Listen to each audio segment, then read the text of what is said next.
this is Melissa Zad for Pep Talk UK. Hope you're all good. I'm here at Urban Kings Gym with the one and only Cherrelle The Hummingbird Brown. That's all I want to do at the moment. What's happening? It's going to be a running motif. How are you doing, Cherrelle?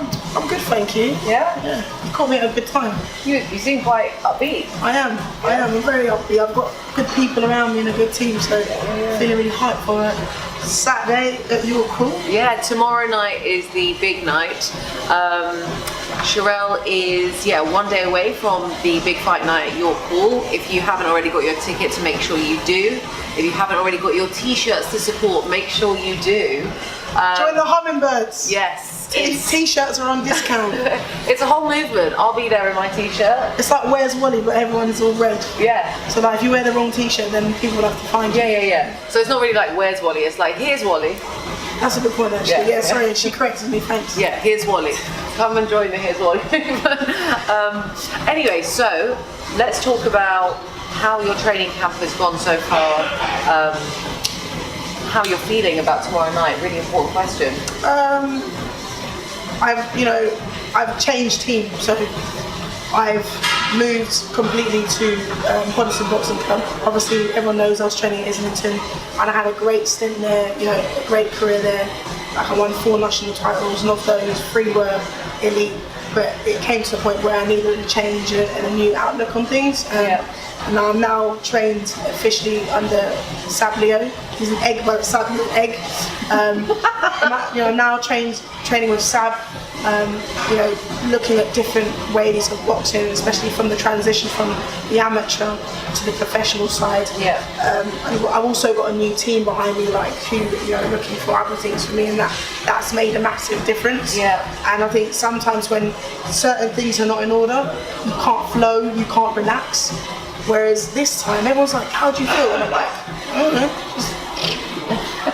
It's not Saturday, so ask me on Saturday, and I'll maybe start to get a little bit nervous." But I've got the right people around me, so I think in turn that's kind of reflecting back onto me, and the stress that was there previously is now it's not there yet.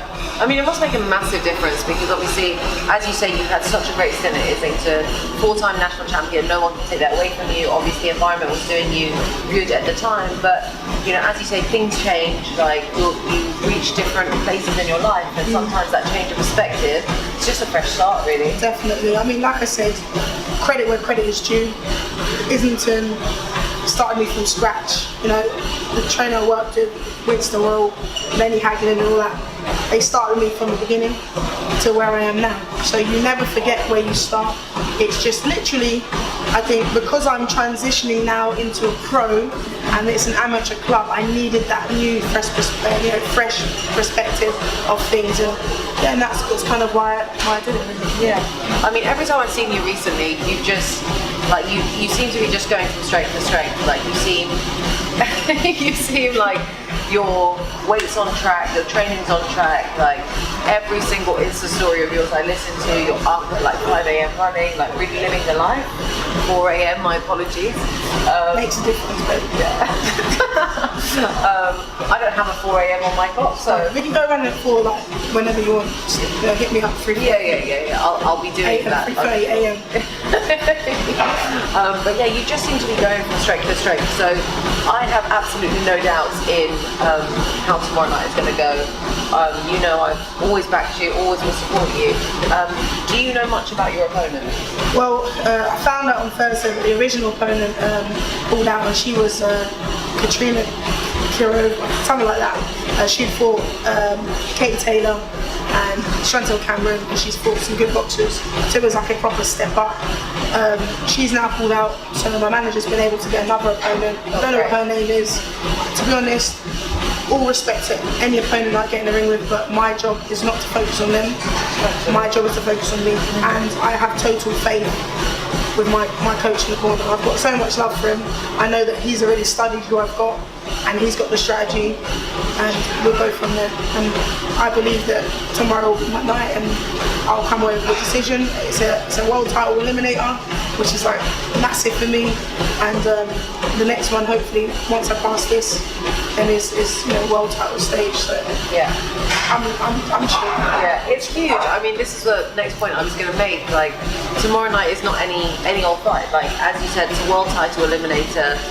This is exactly the sort of path that someone like you need. Like, you're like a top draw boxer, and I can imagine that it's very no, I won't. I can imagine it's like super intimidating, actually. Like, for any opponent to get in the ring with you, hearing like 4 national titles, like seeing you box. Like, I've seen some crazy shit that you've done.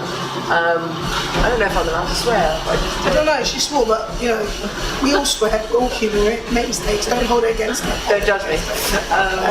So yeah, it must be very intimidating to step into the ring with you, so like respect to anyone who's willing to do that, but also like, this is exactly the kind of fight that you need in order to get to the world title, where you're then like, you're a mandatory. If people want that belt, they're going to have to come and fight you. Yeah, I mean, put it this way, I know you're saying I've been successful, been blessed enough to get the titles I have, and I worked extremely hard, but there are also other females that their pedigree goes beyond mine, and you've also got to respect that. I mean, this opponent, let's be real, this opponent's being paid to come in the ring with me.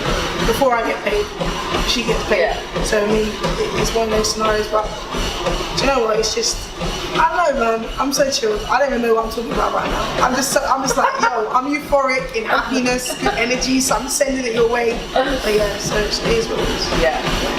So okay, let's say, well, in my belief you're going to come away with the win tomorrow night. Let's say you get the win. Let's say you go for this world title. Like, where do you see yourself in a few years?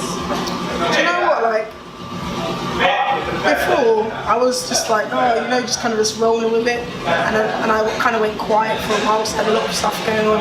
But like I said, with the change of the team, I need to explain it like this. I've got so many people around me that are investing so much time and energy and helping me for free, literally helping me for free. So for me, I'm gonna go to wherever the hell I need to get to, so those people are blessed around me. So if I win this title, I want to win another one. I want to win another one, another one, another one. I want to be unified.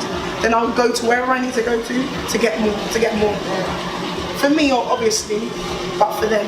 The more successful I am, the more successful the people are around me, and that's important.